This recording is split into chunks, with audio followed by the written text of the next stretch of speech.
Hello students. So today we will revise chapter तोड़ती पत्थर. So let's start this video. So इस chapter के जो इस कविता के कवि हैं सूर्यकांत त्रिपाठी निराला, उन्होंने तोड़ती पत्थर यानी तोड़ती पत्थर कविता में निराला जी ने इलाहाबाद की एक सड़क के किनारे पत्थर तोड़ती मजदूर स्थिति का बहुत ही खूबसूरत चित्रण किया है।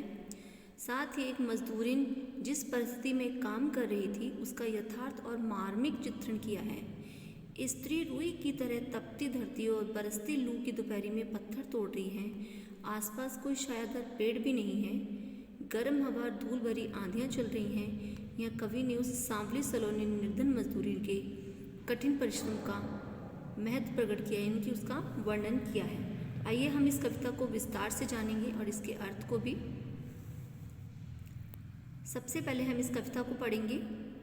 वह तोड़ती पत्थर देखा मैंने उसे इलाहाबाद के पथ पर, वह तोड़ती पत्थर कोई न छायादार पेड़ व जिसके तले बैठी हुई स्वीकार, श्याम तन भर बधा यौवन नत नयन पिए प्रिय करम रतमन, गुरु हथौड़ा हाथ करती बार बार प्रहार, सामने तरु मालिका अटालिका प्रकार, चढ़ रही थी धूप गर्मियों के दिन दिवा का तमतमाता रूप, उठी झुलसाती हुई लू रुई ज्यों जलती हुई भू, गर्द चिंगी छा गई प्राया हुई दोपहर। तो इन पंक्तियों का अर्थ जानेंगे हम। इन पंक्तियों के माध्यम से कवि सूर्यकांत त्रिपाठी निराला जी कहना चाहते हैं कि उन्होंने भी अपना समय जो है इलाहाबाद में बिताया है और एक दिन वो इलाहाबाद के सड़कों पर टहलने के लिए निकले तो उन्होंने देखा एक स्त्री को, एक मजदूरिन स्त्री को इलाहाबाद के पथ पर यानी इलाहाबाद के रास्ते पर सड़क के किनारे बैठे हुए देखा। वो स्त्री पत्थर तोड़ने का काम कर रही थी। वो जिस पेड़ के नीचे बैठी हुई थी वो पेड़ बिल्कुल भी छायादार नहीं था, लेकिन विवश होकर वो अपना काम कर रही थी, यानी उसे अपनी ये स्थिति स्वीकार थी। श्याम तन भर बधा यौवन, यहाँ पर कभी अब उसके व्यक्तित्व के बारे में बताते हैं कि उसका जो रंग था वो श्याम वर्ण का था, उसका तन जो है सांवला सलोना था और वो एक नवयुवती थी। नत नैन, उसके नैन जो है झुके हुए थे, प्रिय करम रतमन, और उसका मन पूरी तरह से अपने काम में तल्लीन था, यानी वो अपने काम में लगी हुई थी। गुरु हथौड़ा हाथ, गुरु का मतलब होता है भारी, भारी हथौड़े से वो बार बार उस पत्थर पर प्रहार कर रही थी, यानी उसके सामने बहुत सारी पेड़ों की पंक्तियाँ, बड़े बड़े ऊंचे भवन और इमारतें चार दीवारी बनी हुई थी, लेकिन फिर भी वो अपने काम में मग्न थी। यानी वो उन सबके साथ उनकी एक चुनौती थी कि मेरा काम जो है, मेरा कठिन मेहनत इन सब के आगे जो है इन सब से बहुत उच्च है। यानी यहाँ पर वो ये साबित करना चाहती थी कि इन सब महलों से, ऊंची ऊंची महलों से मेरा कठिन परिश्रम वो सबसे उच्च है, यानी कि वो ये साबित करने की कोशिश कर रही थी, इसलिए वो निरंतर अपने काम में मग्न थी।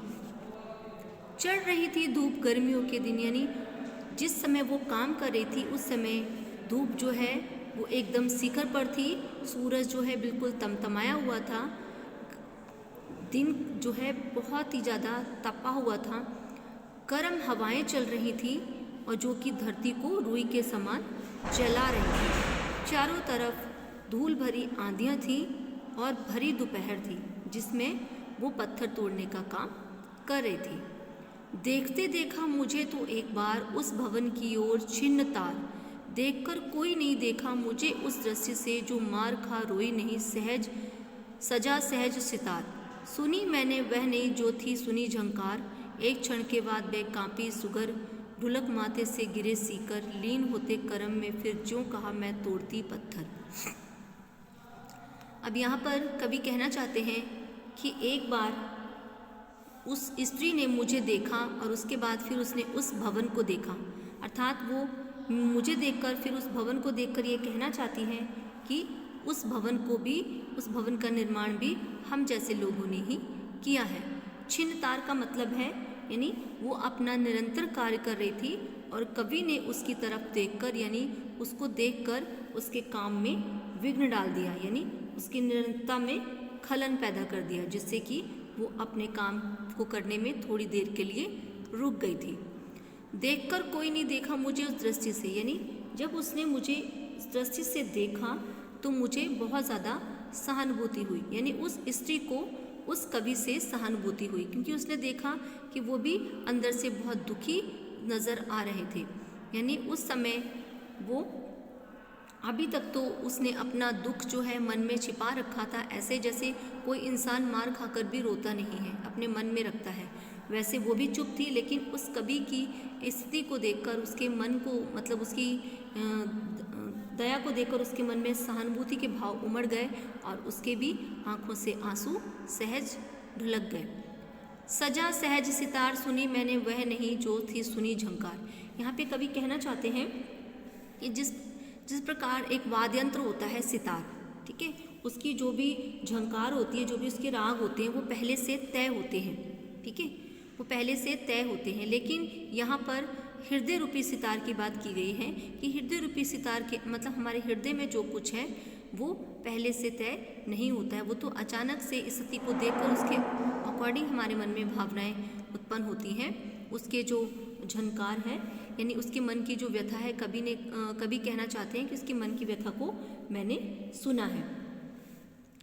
एक क्षण के बाद वे कांपी सुघर ढुलक माथे से गिरे सीकर, यानी जैसे ही मैंने जब उसे देखा तो एक क्षण के बाद वो कांप गई, यानी कि कोई भी स्त्री है अगर वो किसी अनजान व्यक्ति को देखेगी तो अचानक वो थोड़ा सा घबरा जाएगी। ऐसे ही वो स्त्री भी घबरा गई और उसके माथे से जो है पसीने की बूंदें गिरने लगी। लीन होते कर्म में फिर जो कहा, और फिर दोबारा से वो अपने काम में लीन होते हुए और उसने कहा कि मैं तोड़ती पत्थर, यानी मैं इस पत्थर को तोड़कर, यानी मेरे लिए चुनौती है और मैं इस पत्थर को तोड़कर रहूँगी और ये मेरा कर्म है और मैं निरंतर इस कर्म को करती रहूँगी, मेहनत करती रहूँगी। यानी कि यहाँ पर एक मजदूर स्त्री की कठिन परिश्रम का वर्णन किया गया है कि वो किस तरह से कठिन परिश्रम से, यानी इस विकट परिस्थितियों में भी कठिन परिश्रम को बरकरार रखती है और किसी भी तरीके की यानी उसके अंदर कोई भी ऐसी भावना